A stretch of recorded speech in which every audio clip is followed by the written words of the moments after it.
मुकेश और मैं एक ही कंपनी में काम करते थे, लेकिन हमारी बातचीत कभी अधिक औपचारिकता से आगे नहीं बढ़ी थी।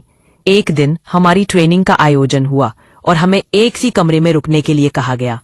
उस रात हम एक दूसरे के साथ समय बिताने में काफी घुल मिल गए। चादरें फिसलने पर मुकेश अक्सर मुझे अपनी चादर ओढ़ा देता। एक रात मैंने उससे पूछा, क्यों जागते रहते हो रात भर?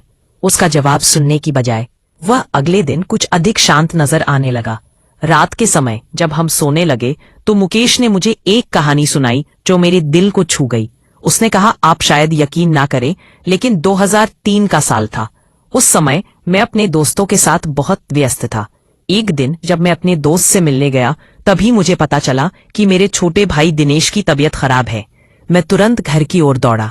वहां पहुंचने पर मैंने देखा मेरी माँ और पिता चिंतित थे। दिनेश चीख रहा था जैसे उसे कोई असहनीय दर्द हो रहा हो। मेरे पिता ने कहा, इसे तुरंत डॉक्टर के पास ले चलना चाहिए, लेकिन माँ ने मुझे चुप रहने का इशारा किया। दिनेश की चीखें और भी भयानक होती गईं।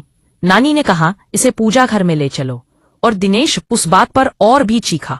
उसे पूजा घर में लाने के लिए हमें उसे मजबूर करना पड़ा। वहां नानी ने उससे पूछा, बता कौन है तू? दिनेश का गुस्सा और बढ़ गया। उसकी आंखें लाल हो गई।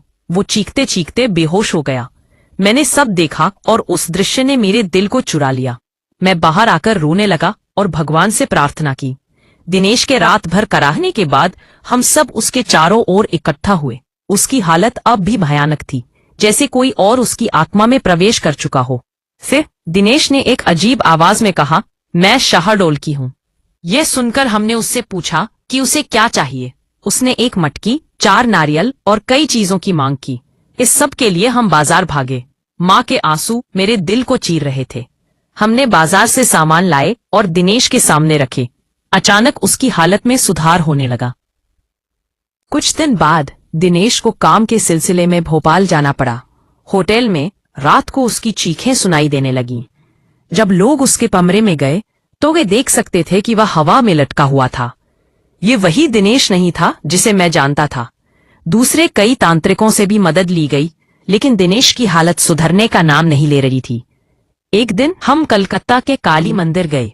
वहां पुजारी ने तंत्रा से बात की और उसे एक मटकी में बंद कर दिया। जब हमने मटकी को शमशान में दफनाया तो हमें ऐसा लगा जैसे हम किसी और दुनिया में पहुंच गए।